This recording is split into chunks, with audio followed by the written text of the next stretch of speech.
Tyler, thanks for taking the time. Raj, thanks for having me. You're the co-founder of Slam Agency, a marketing agency based out of St. Louis. You're also a passionate entrepreneur and someone that, in my opinion, likes to give back through coaching, mentoring, and other activities. One of the ways to teach a VA or to have the ideal VA situation is if you have a process that you've written down and it's repeatable and it doesn't require necessarily any thought, right? So it's like, okay, click this button, click this, generate this report, stuff that's repeatable. With AI, if you already have that, unfortunately, VAs are going to be wiped out pretty quickly. Anything that doesn't require thought. So if you think about whole countries' economies will be wiped out because of that.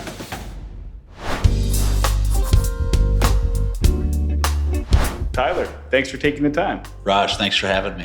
You're the co-founder of Slam Agency, a marketing agency based out of St. Louis. You're also a passionate entrepreneur and someone that, in my opinion, likes to give back through coaching, mentoring, and other activities. Can you give us just a high level, exactly what Slam Agency is and what you are today versus 10 years ago? Wow, yeah. So we're celebrating 10 years this year as Slam. And really what we wanted to do was to bring big agency strategy just to ordinary everyday businesses, and as we've evolved, organizations as well, right? Because number one, the impact that we're able to have with them, we can see, it's tangible, right? So we're taking somebody that might be 3 or 4th in the market, bringing them up to 2, and number one, if it's in a certain space, or just organizations seeing the impact that they have in the communities, which in St. Louis is a big deal, because I think that if it works in St. Louis, it's going to work everywhere else in the country. It's like the perfect test ground for social, just like making things better for people in the community, right? So why do you say that? Well, I say that, a little bit of my background, but, I grew up in technically unincorporated North County. So unincorporated North County, most people outside of North County and outside of St. Louis would know that as Ferguson, Florissant, Hazelwood. These are the areas.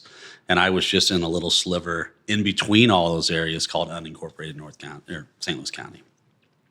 And so, I grew up in an area that it's super working class. At the time when my parents moved there, it wasn't necessary. It was pretty far out, right? It was still hay fields and farms, and then it slowly, during my childhood, began to become integrated, and there was a lot of racial tension, and then of course because it was a working class area, the police presence was just different than where I am now. My impression of the police growing up was completely different than it is now. And this is necessarily not the best topic to talk about, but now it's if you have a problem, go to the police. Back then it was if you have a problem, don't go to the police, so very different upbringing. And it had a lot to just do with class and location. So for context, for any listeners who aren't from St. Louis, North County is, or that part of North County is maybe lower middle class to middle class, blue collar, perhaps less desirable than some other parts of town when we think about schools and crime. Would that be accurate to say? Oh, totally, yeah. And when you were growing up in that environment, were you ever exposed to entrepreneurship? No, never. Our options, and it was pretty clear, were you were going to go work in a trade or you were going to join the military. Those were our options, right? And it's crazy. I don't tell this story very often, but it was crazy. But I've been thinking about it. My daughter's 14. My oldest is 14. And starting to have those conversations about, college and school. She's getting ready to become a freshman in high school. So it's okay, let's start thinking about investing time in these areas just in case this is something you want to do in the future, right? And, what happens now matters. As you get into 9th grade, it starts to count. All that to say that I decided to go to college after I'd already graduated high school. It was the summer, and I was going to just go work with my dad. He was a drywall taper. And then I'm out drinking beers with my buddy, And he's like, I hate to break it to you, but I got into college. And I'm like, what in the world? Like, and then it hit me. I was like, if you got into college, I could get into college. And I was like, what college are you going to? It wasn't a very high bar. You know, it was a state school. And he told me University of Central Missouri, which at the time was called Central Missouri State University. And I said, I'm filling out an application and I'm going too. And I did. And they took me, and like the rest is history. But if it hadn't been for him, who knows? I might be doing drywall taping today, right? Mm-hmm. Now I say that kind of facetiously because I have that entrepreneurial bone in me, right? That desire to not work for anyone, right? To have complete freedom of movement and time. And so I would have figured out how to do that regardless. But growing up, it was one of two options, the trades or the military. If it's all right with you, I'd like to dig into that a little more because I think it might be what drives some of your more philanthropic efforts today. So when you were in high school, was that conversation of college or prepping for college occurring in your neighborhood or at your school, or was it just not happening at all? No, it didn't happen at all. It may have happened for maybe like the top 5% of like the class, right? But for me, I recall, you know, we had guidance counselors, right? That's what they were called. And I recall going in and you took some sort of like aptitude test or something, right? And essentially it was like, cool, you're cut out for the Navy. Like, and it was like, that's it. You know, that's what it was. And so I don't recall if I asked about college or not, but I do recall a conversation with the guidance counselor that was like, you just need to like pick a trade or go in the military, and that's what you're cut out for, you know? So it was pretty blatant. Got it. Yeah. And it stuck with me the whole time, like still to this day, like that conversation. And that's a part of what maybe drives you today to want to help others, coach, mentor, try to spread entrepreneurship? For sure. I mean, I think that you have to, you know, just like my buddy going to college made it real for me, like you have to see people doing things in order to believe that you can do them yourself. And so part of being a mentor, especially with like in underserved areas with people that are just, you know, entrepreneurship's a little bit more approachable now because of the internet, because of the stories that people see online. And because of that, you've got people doing like side hustles, you know, like bootstrapping. Like when I started my business bootstrapping, like people thought I was crazy, right? Now you're able to raise money. Like that wasn't even a thing 25 years ago. But now, you know, with mentoring, it's like, okay, here's what I've been able to do, and here's how you can shortcut and learn from my lessons. Like when I teach a class or do a startup cohort or something like that, I always want to show them what's possible and then show them how to get there quicker. Because a lot of times what happens, especially with people that are, you know, taking a side hustle and then making enough to where it could be a real business, what happens is they get taken a lot by vendors, right? Because they know that they're not as just knowledgeable on like what things should cost. Marketing is a perfect example, right? Like there's all these companies that if they could charge you $2,000, $3,000, $5,000 for a particular service that maybe should only cost $500, they will. And that's just part of the sad state of just everyone and their brother doing marketing, it seems like, right? So, and just the snake oil aspect or the salesmanship of it. Got it. So it makes a lot more sense to me now why you think or say or really put out there that you think businesses can and should be a force for good. Mm-hmm. You truly believe that, you know, a marketing firm like yours, for example, can make money while doing good. For sure. Accurate to say? Yeah. And I fully agree with that as well. Would love to hear how you got exposed to marketing. It clearly wasn't during, you know, your childhood and it wasn't during high school. So I'm assuming in college is when you started getting exposed to the world of marketing? Well, the funny thing is, and this might come up later if we talk about AI at all, but I was an English major because I did like to write, okay? But my first business was, I was also like a big music fan, and for many years I tried to become a professional DJ. But in college, I was the fraternity DJ. I DJ'd at the nightclub, and I was like, you know what? This is fun. I think I can make some money from it. How about I do mobile disc jockey service? And so my wife now, my girlfriend at the time, her and I, we went out, and back then it was a little bit more difficult to source. The music wasn't difficult to source because this was like Napster era, right? Okay. So I had tons of music on CDRs, if you remember that. Mm-hmm. But finding the equipment. And so we ended up spending on my credit card that I had at the time, maybe like $4 or $5 grand on equipment, which was anything we could ever need because we were excited and we wanted to go all in. What we did wrong was we didn't save any money for advertising. And so I had all this equipment, and I called the Yellow Pages, which that's where you advertised back in 1999.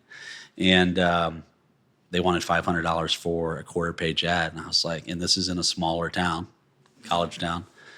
And I'm like, wow, I first of all, I didn't save $500. I don't have $500. What am I going to do now? So I had heard something about, obviously I was familiar with the internet, but I'd heard something about websites. And so I was like, okay, I'm going to build a website. And so I taught myself how to do that. And then once that was done, I was like, okay, now I got to figure out how to get it in front of people. And that's when I taught myself search engine optimization. And that all happened in 1999. Google came out in 1998. And so for me, it was perfect timing in the digital marketing SEO space. Took that talent with me to really do really well in that business for several years. Spun off a couple other businesses from it, kind of in the wedding space. And then just took that, like, how can I get people to find me online, and how can I communicate with them online through a page on a website? I've taken that with me, throughout my entire career. It's been pretty well. That's an incredible story, and it really ties into what's becoming a theme on this show, which is entrepreneurs talking about essentially figuring out solutions one way or another, and just having that curiosity, that open-mindedness to figure out solutions to problems. And that's clearly what you did. I mean, teaching yourself to build a website, teaching yourself search engine optimization when you couldn't just Google what is search engine optimization, or, it's pretty cool to hear that. So you went from the DJing career, doing well there, and then did you go right into Slam, or did you start something else or work somewhere else? So there came a point with DJing where it was just too much, because back then, unlike today where equipment is super light, it was super heavy. And every time my wife and I, or at the time fiance, every time we did a gig, we had to load up a U-Haul van, and it took like an hour to load and an hour to unload. And it was always on the weekend. So, I'm in my early 20s at this point, never had a weekend. So what we did is we spun that off into a couple wedding websites. Now, this is if anyone's in the wedding space, then you're probably familiar with sites like The Knot or The Wedding Wire, things like this. These didn't exist yet. And so we created a couple localized sites for Kansas City and one for St. Louis, which basically we were able to showcase all the vendors that we could find, because it was very hard to find vendors back there, a list of vendors back then. Mm-hmm. And then eventually we sold advertising on those sites. But those sites, and really like the DJing, unless I wanted to really make it full time, it just wasn't something that was going to sustain us, in our adult life, right? So it was a good side hustle. And so my wife went to work when we graduated, and I went to work as well, like a day job. And it's funny because it was a virtual job. I worked for a company out of California designing websites. Wow. And at the time, I didn't see my wife all day. I don't think I showered until like 2 or 3 in the afternoon, 22-year-old kid.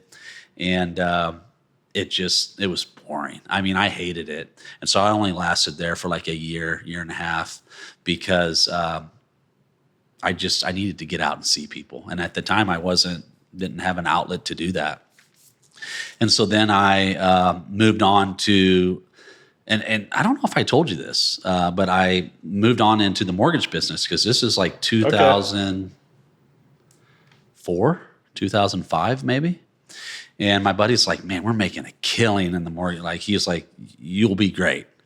And so at the time, 100% commission. Part of my background is just like 100% commissions. Everything's 100% commission. It's like nowadays it's kind of hard to find 100% commission jobs, but back then, if you could, cut it, you could make a lot of money. And so we did. We made a lot of money. And then a few years later, 2007, me and a couple other originators were like, you know what, we're doing so well, we're going to open a franchise of a company that was a mortgage brokerage. And we put a lot of money into it. We all had property that we had bought at that time. And a year later, it took a year and a half, but it was a slow death. And 2008, 2009 hit. And part of my story is that my wife and I lost everything, including our good credit. We went through a true 7-year learning how to live on cash only to repair our credit because of that whole experience. We eventually lost property, we lost the business. We had all our cash in that business. And so it was a good lesson. From that and the rebuilding came a business that was based. I worked for some people, to make ends meet, but eventually a business that was based on what was called conversion rate optimization, which is basically the science of when somebody lands on your website, how do you get them to convert, to take the action that you want them to take? And that business, which was called Conversion Coach, just me at the time and my wife, and then my brother, we turned that into Slam 10 years ago when we added video and graphic design. So can we talk just high level on what some of the different pieces of marketing are that Slam covers? Because that's a very niche part of the bigger picture, the conversion rate optimization. For sure. Yeah. So everything starts with what's the end goal? What are you trying to accomplish? And so much of that is accomplished through communication. It could be communication on a page, communication like in an advertisement, or communication in a sales process or a sales script, right? And so we kind of help in all these areas in terms of marketing strategy. But really where the team shines and where we found a model that works for us as a business is through providing marketing support, graphic design, video storytelling, digital advertising, like everything that a company might need under one roof for a flat monthly price. That's kind of how we operate. And so the team does this for organizations, for businesses, and generally it is for companies that have a marketing director who does not have a team to execute on everything that they want to execute on. And so that's where Slam comes in now. And you've worked with some pretty big names, correct? Yeah, definitely. But yes, for big names, but I think now we prefer to work with just like, not necessarily super small, but like medium sized, so I'm technically not allowed to talk about the Better Business Bureau publicly. So that's the biggest name. Okay. Because we work with, I'm trying to think how I should describe that, because we work with them in over 40 markets. It's a big chunk of our annual revenue. You're in like you said, 40 markets. Your team is spread through not only throughout St. Louis, but throughout the country as well, right? Yeah. And how many team members do you have at this point? So I've capped it at 10. And I think that includes, the owners and so that's just like the W-2 count. And I think that that's where we want to be because of all the possibilities with just automation, AI, freelance. We keep a video producer, like a person in St. Louis to do stuff like this. But like we shot at the Allbirds store in San Francisco, and I just hired a freelancer to do the shoot, told them exactly what we needed. They ship it back to St. Louis, obviously all digital, and then our team edits it in-house, right? So that's becoming, I don't want to say it's it didn't always work that way for us. And because I think the reason why is because we had to figure out our process and how to describe what we wanted, which is a super important, I think, skill set, because you can just go hire somebody on Upwork. But if you don't know how to ask for what you want, how to optimize it, edit go back and forth with that person, you're just going to get crap. Right. So you have to really understand how to communicate with the team. And it's taken us 10 years to learn how to communicate with creatives, in order to get what we want. And so now we're at a place finally to where I think we can go and we can outsource certain things. Well, lean and mean sounds like it's the way to go, but I can tell that you're able to spot trends early, the SEO, websites, working remotely from home, back when no one else was doing it. And then even now, just with the using digital marketplaces to use freelancers or third-party talent, I think that's a great way to run your company. You're also an expert in AI. You've done some keynote speaking at events, and you're very vocal on LinkedIn and other places about the power of AI. When were you first exposed to it, and why are you so bullish on all the use cases? Yeah, so when ChatGPT came out, I believe it was in November. I forget the exact date. Let's say like November 10th of 22, right? And so as soon as it came out, it's like, this is interesting. I think the day later I signed up, and then I started to play with it, and I was like, okay, this is going to change the world, right? And so then immediately for the next year, I was on AI 4 hours every day for the next year, just figuring out how to break it, how to communicate with it, how to get it to do what I wanted to. And surprisingly enough, although there are certain parameters that it needs to stay within, early on, you were able to break through those parameters. You were able to break through those instructions that it has. And those things would get released like on Reddit or something like that. And then like you'd have like 2 weeks to break it and to get it to do what you wanted. And then they'd patch it. And this has been an ongoing thing, similar to the early days of SEO when you learned like a shortcut to get to the top of the page results. And then like a few months later, Google would come and they'd patch that. So you'd have to figure something else out, right? It's like this back and forth cat and mouse type thing. And that's what's happening with AI, at least in the areas where I play, where you're pushing it to its limits, right? But I think I mentioned I was an English major, and it took 25 years for me to figure out how to use that skill. I mean, obviously, like through copywriting and advertising copywriting, it's been effective, but I don't do that day in and day out. But with the AI, being able to communicate and understand language and writing and understand how to instruct an AI on how to write in a certain way is the most important skill set that I have at this point. It's been pretty powerful. Some of the stuff I'm able to do, it would just blow your mind.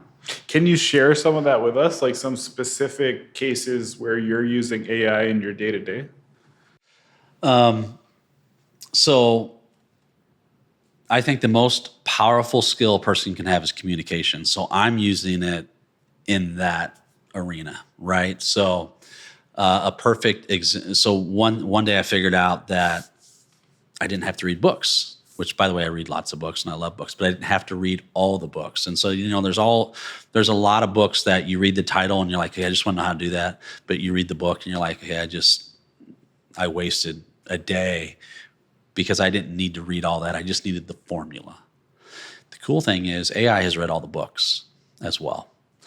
And if it hasn't, now you can just copy and paste. But let's say that there's a book called Smart Brevity. It's a book on getting directly to the point in email communications and things like this. And so that was the first test I did. I said, here's what I want to say. Use the Smart Brevity approach to write this email. And it did it exactly as if, and I didn't read the book. I was just aware of the book. It did it exactly the way the book said to do it. And so like, that's a little hack. So here's the thing, you have to know the books, right? You have to know what formats, what frameworks that you want to use. And so if you know that, a popular one in storytelling is the brand story, the story brand method.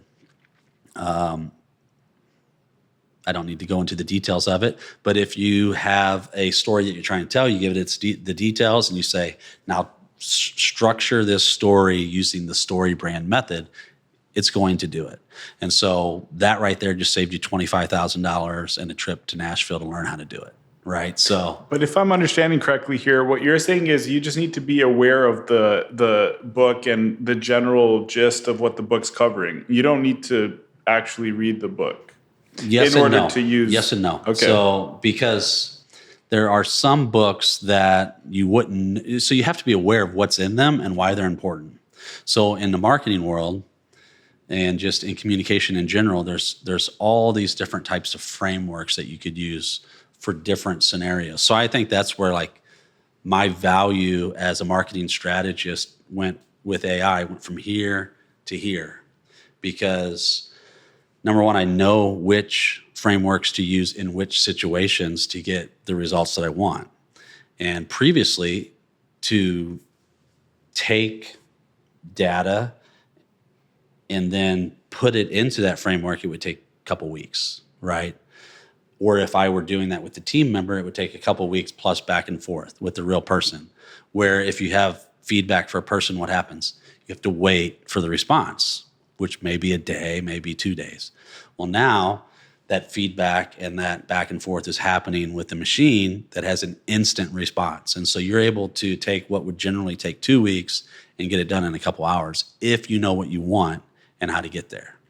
And so I think I was just being facetious when I said don't read books, but you don't have to read every book because there are certain books that are super straightforward and you could just read the title and say, hey, I want to apply this and see how it works. As you get more complex, you have to understand what's what. So you're using the AI as another team member. For sure. Someone that you can go back and forth with. And it's interesting that you're not viewing it as a threat, because I've heard or read things where folks will say, oh, AI is going to wipe out, this industry, that industry. You're not viewing it as a threat by the sound of it. You're viewing it as an asset to your business. So the way that I see it right now is as a gold rush, right? So eventually it is going to wipe out every industry. And then the ethical question will be, what now? Maybe they're already thinking about that, like at the government level. The problem with a global economy is that if one government, it's like the whole world has to do it. It can't just be one country or the other, because then you're going to have countries that have an unfair advantage. And so at this point, it's an arms race, and it's a gold rush to see, how much value you can derive from it and how quickly, and of course, ethically, right? But with that said, your original question. You not viewing it as a threat. As a threat. Today, at least. Today, yeah. So today it's like the entrepreneur in me is like, how much value can I get from this and how long will that last? You never know. In the future, it will wipe everything out unless there is an artificial restraint put on it by government. And I say that because of and I think it's sooner rather than later, is this idea of autonomous agents. I don't know if you're super familiar with it yet, but essentially what it is right now I have to be there. I have to either, have a conversation verbally or on it, typing to have that conversation. Well, very soon, the reason why OpenAI is able to raise as much as they have is because of autonomous agents, and they're teasing it. It doesn't exist yet. There's some hacks out there, some apps that you can kind of do certain things like on social and things like this. But essentially, you're going to be able to say, okay, I want to do this, this, and this, and this today. And then it just goes and does it. So it's like one of the ways to teach a VA or to have the ideal VA situation, virtual assistant, is if you have a process that you've written down and it's repeatable and it doesn't require necessarily any thought. Right? So it's like, okay, click this button, click this button, click this. generate this report, stuff that's repeatable, right? So that was like 15 years ago when you hired a VA. That was how you did it correctly or efficiently.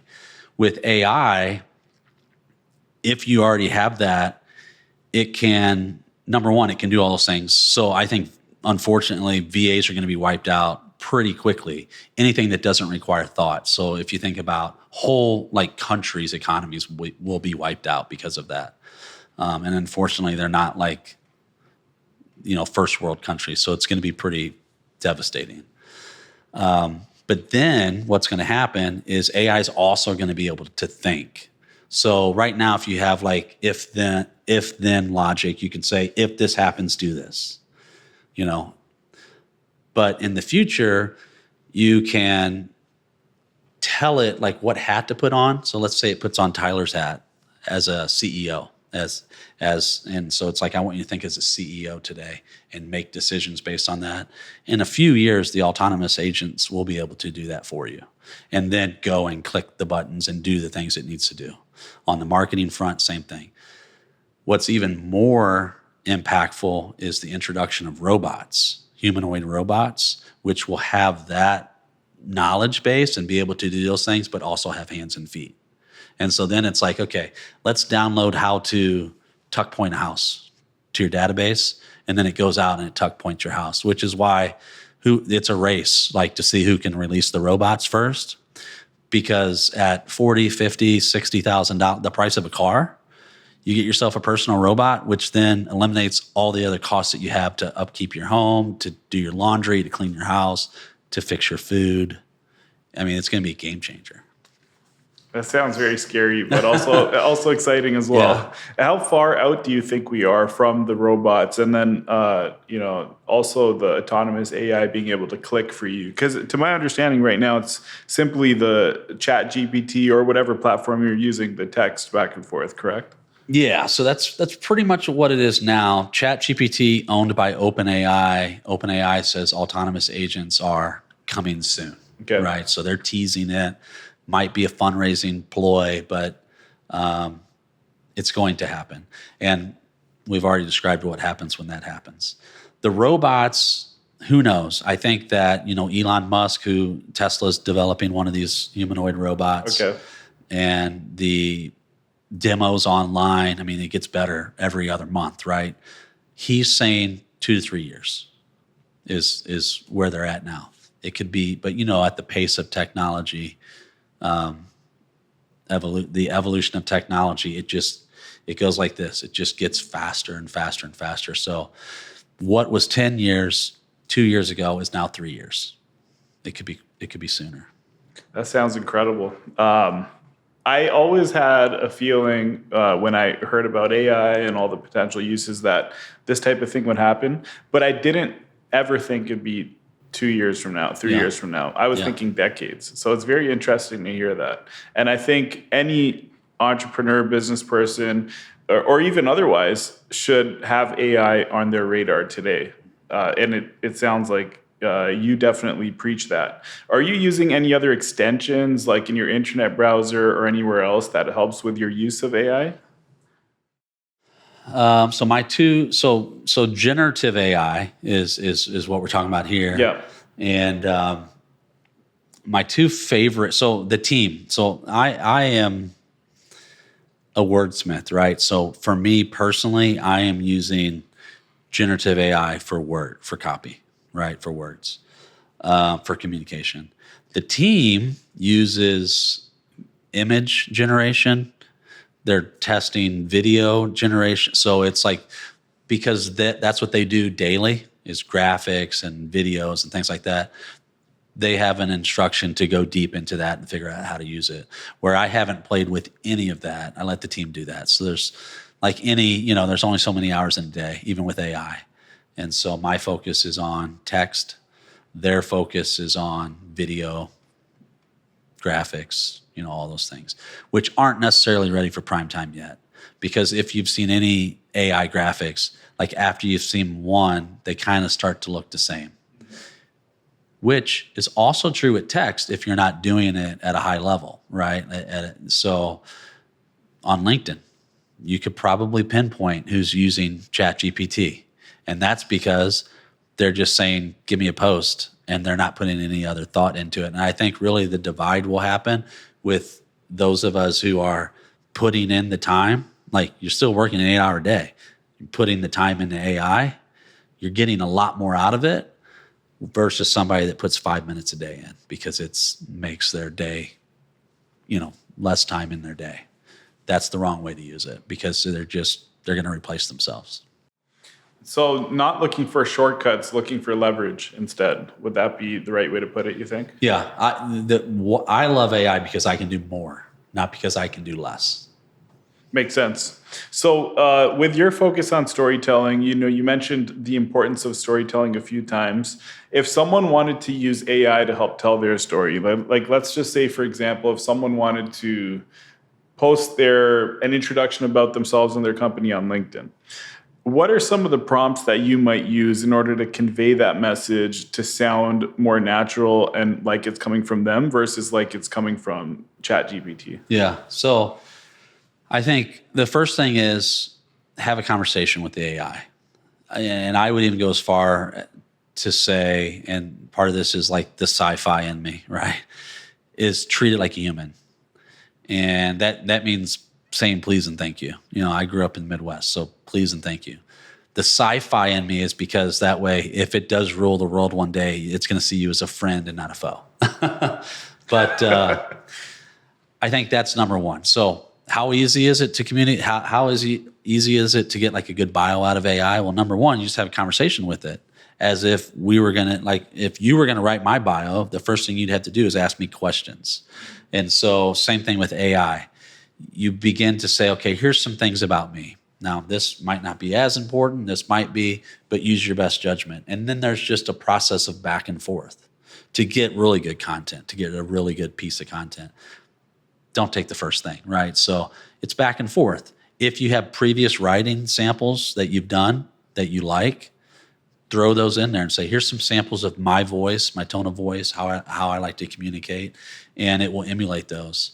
If you don't have writing samples, maybe there's somebody that you want to sound like. And so it might be, it could be like, I want to sound like Grant Cardone, or I want to sound like, I'm trying to think of the guy who wrote, can't think of the guy. But Grant Cardone's very like in your face, like, like sells. And then the guy who wrote like the meditation book, very quiet and sits at a park bench and just like stares out. Okay. The power of awareness. No, that's somebody else. Anyhow, you get my point, right? Yeah. Two polar opposites. Yeah. Yep. And so it's like, start to say, okay, write it in the voice of Grant Cardone and then see what pops up, right?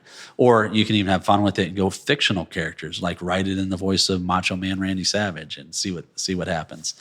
Just so you can get a sense for the back and forth and how language can be communicated. But from there, it's just a matter of, just as if you hired a writer and you're reading it and you're editing it and you're making things better, you do the same thing with AI. Don't expect just to say, hey, write me a bio, here's my info, and then take that. That's almost the opposite of how I've been using it. Okay. So I appreciate you sharing that. So what I've been doing is, let's say if there's some sort of communication I want to put out there, an email or something else, and I want it to be more concise, or I want it to be expanded upon for whatever reason, I'll put that text in there and I'll just make notes of, make this more concise or make this sound nicer or whatever the case is. So I'm not having that back and forth conversation, which is probably why I haven't been necessarily happy with what I'm getting back. Okay. Yeah.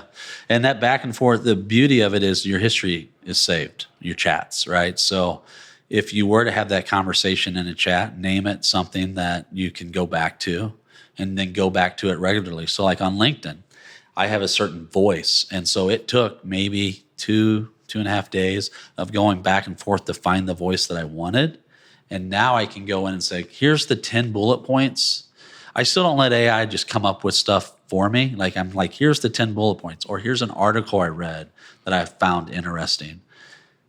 go ahead and write this in my voice. And then there still might be some back and forth after that, but it's not as much. It's that foundational back and forth which matters, as long as you return to that, back to that same chat. Now, with the pro version and things like that, you can kind of keep a history of it. But meaning you can have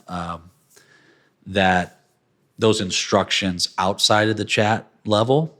However, if you have different voices, then you really need to still at this point maintain the history in chat. And do you use it for other pieces of your business as well? Like, for example, do you use AI to build processes, procedures, and things like that? Or are you just more so focused on what your potential use cases are in the marketing world? So communication is number one. Number two is brainstorming. I think that's a huge one, right? So I think it's important to say, okay, here's the hat I want you to put on. So like I have a spreadsheet, and on the spreadsheet at this point, maybe 25 different rows, where each role is a different hat. So I have a marketing strategist hat, I have a graphic designer hat, I have a VP of sales hat, and I've built that. So what's in the spreadsheet is a copy and paste of here's exactly who you are and the perspective the hat I want you to wear, and then I start the conversation. And so the beauty of that is, let's say I want to talk to a VP of sales or a sales expert. Then I'm able to say, okay, let's have a sales conversation, and I'm talking to the sales expert. Now, how do you get to that point? Well, you have to have the initial conversation to build out the knowledge set for the AI, because it has access to everything, but if you don't focus it, then it's going to pull from everything. So sometimes you have to do, in the pay-per-click world, there's something called negative keywords. So that means that when someone types in a keyword and you're putting money in advertising, they type in a certain word, you don't want your ad to pop up on that word, even though it might have other aspects of what you do want to pop up. So that negative keyword says, don't spend money here. Same thing, like you want to have negative instructions. So it's like, don't think about these areas, don't think about these areas, focus in on these areas. And so then you can have those conversations, brainstorming, strategy. Like, you can have a conversation with Warren Buffett. These things are actually happening. There's an app, I think it's called characters.ai, which is essentially, it's done that for the characters where you can do it yourself too, so. For the strategy, did you use the AI to create those descriptions for each hat? Like, did you go back and forth to get those bullet points that you ultimately put on the spreadsheet and you pull from? Yeah, for sure. Okay. Yeah. So is there any particular role or hat where you can give us some examples of what some of those bullet points look like, or what we should maybe compile if any listener, viewer, or myself wants to do that for our organizations or businesses? It's a good question. My process has been conversational with the AI. That's not to say that I couldn't develop a conversational process that could be utilized by people other than me, right? I think that's something that's completely possible. It might make a good blog post. I'll look forward to potentially reading it. Yeah. So, one, you've opened my eyes to the way I should communicate with the AI, but then also the potential use cases. But if someone were new to the world of AI and they weren't even using it the way I'm currently using it, never used it at all, what's a good starting point, and why are we mentioning ChatGPT instead of Gemini or some other product? Is that the premier interface to work with? It is the most reliable at this point. I'm also a big fan of Claude. Claude by Anthropic is a competitor, which also is very reliable. And I think what happened is at OpenAI early on, like before we even knew what ChatGPT was, there was a group of people that broke off and created Claude, and a different company or nonprofit. The Geminis of the world, the Microsoft Copilot, these different like the big guys, they just haven't been able to figure it out. And so every once in a while I'll use Gemini, but for the most part it's horrible. Like the output is horrible, and it's not as good with conversation, where like the process that I described. So much so that the more conversation you have with it, the less quality the results become. It's really odd how it works. Makes sense. I think I've probably had a similar experience when Gemini was barred, and I didn't even bother working with it after I didn't like the initial few conversations. Just going back to the hats real quick, that kind of sparked an idea in me, and I'd be curious to know if you're using it this way. Can you create hats for your customers to see if they may like a new product or a new service, or they may have a potential objection to a price increase or something along those lines? Yeah, I think so. And this is at the heart of marketing, is understanding your ideal customer persona, right? So one of the things we do, like when we think about, okay, how do we, like this go-to-market strategy? The first thing we do is think about who's the ideal customer, what are their attitudes, interests, and opinions. It's marketing 101. And like, where are they? What's important to them? Like all these questions that build out a persona, which I always say that the persona should be a representation of a real person, like a real customer, not just some made up, like ideal, like not real person that you hope to meet someday, which happens a lot in marketing. But that whole process of building out personas is the process of building out hats that they can wear, that the AI can wear. And so the more you understand your customer, the more clearly you are able to articulate that to the AI. And because of that, the more clearly the AI will be able to communicate with you from the perspective of the customer. So like when I take a step back and I think about like all the skills and just the knowledge and experience that goes into being able to do AI at a very high level, it really is grounded in writing, English literature, like understanding language and understanding marketing, right? At least right now. I think that's like the most important foundational elements that I have that allow me to use it on a whole other level. I do feel like you're perfectly positioned to be an expert in AI like you are, and to maximize your use with it. Do you have any future plans for what you're going to do with AI, or is it sticking to what you're currently doing until maybe some of those new capabilities come out? So one thing that we've introduced, and we are introducing it very slowly, is number one is a fractional CAIO, right? So that's a fractional Chief AI Officer.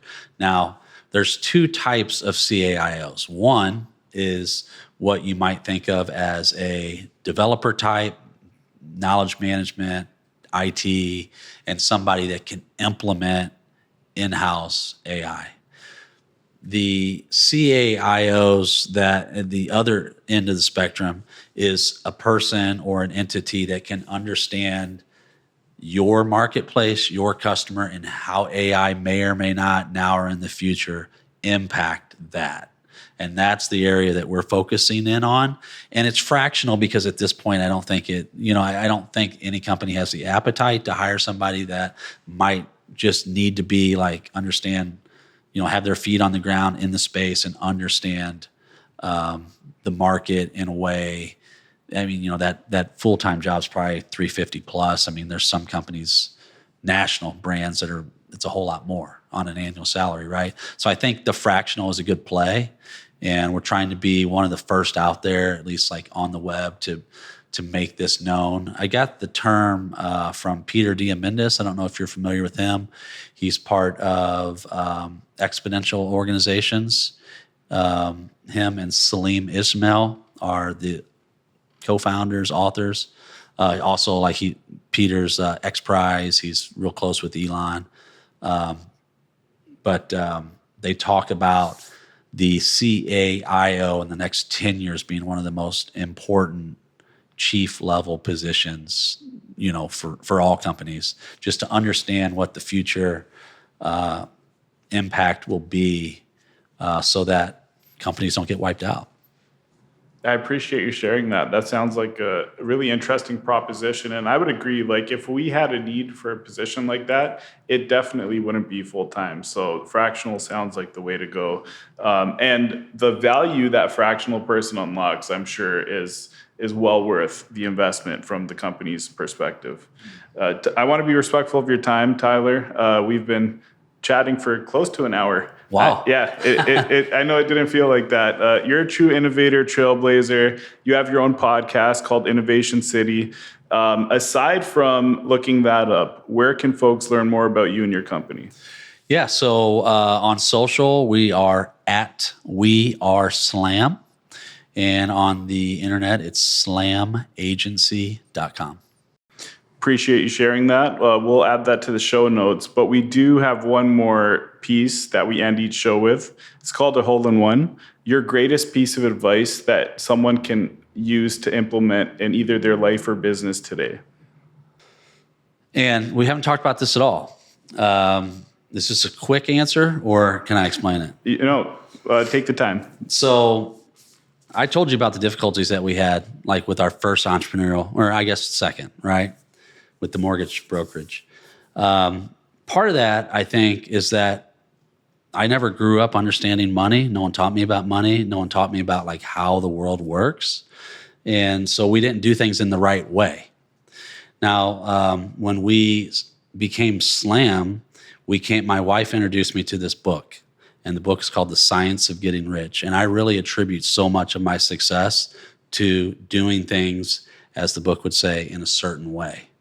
The author, I think the book was written in 1908, and the author really is like the first person that talks about this process of doing things in a certain way, which involves eliminating scarcity and living from a place of abundance, from placing gratitude front and center in everything that you do, giving more than you take in value from others. And in every situation, it doesn't necessarily need to be monetary. And those principles really, when we put those into practice in Slam, took us from $50,000, our first sale at Slam. Keep in mind, we were another company and then we rebranded. But our first Slam sale was a $56,000 website, which just absolutely blew my mind. Prior to that, I was selling $7,500 websites. And so the principles of this book, and by the way, you should never pay that much for a website now unless you're like a major corporation. Websites these days are a lot less involved. But people still charge that, so that's why I put that out there. But this book really taught me how to make the world work for me. And the results are apparent, right? And so I always recommend that book. You can actually read it in a few hours because it's like this thick. It later would become, like this came out before Think and Grow Rich, like all of it, right? This was like the original. I say that based on your question, and I think number one is that, and my family has 3 core values, so I'll just share all 3 instead of giving you one, right? I'd love to hear it. Yeah, I'll give you all 3. The first is we create our own outcomes no matter the circumstances. The second, which is important in life and with a family, is that we treat others the way we want to be treated. And number 3 is gratitude is our superpower. And so I think the one thing I would leave you with is that gratitude is the superpower. If you can't, not you, but if someone can't be grateful for where they are, take a step and just look back to where you've come from. And that generates gratitude pretty instantly. And anytime you're in a difficult situation, go back to the other difficult situations you've had in your life and see that you've always got through them. Those are 2 ways to generate gratitude pretty quickly. But I do think that gratitude, just period, is the secret ingredient to success. The certain way involves that. It involves the giving more than you take, which there's a book called The Go-Givers, which is like a modern book on that subject, very powerful. I think Bob Berg wrote it. And then just like whatever that vision you have for the future is, take a step toward it, like take some sort of action and just know that you're going to get there. You don't know how to get there. You don't have to know how to get there, but just like start going in that direction. And the universe will always meet you faster than you think. So those are my nuggets. Well, that was great advice. I would agree. Gratitude can definitely be a superpower. You're a super deep, super insightful person, and I really do appreciate your time. Thanks, Tyler. Thank you, Raj.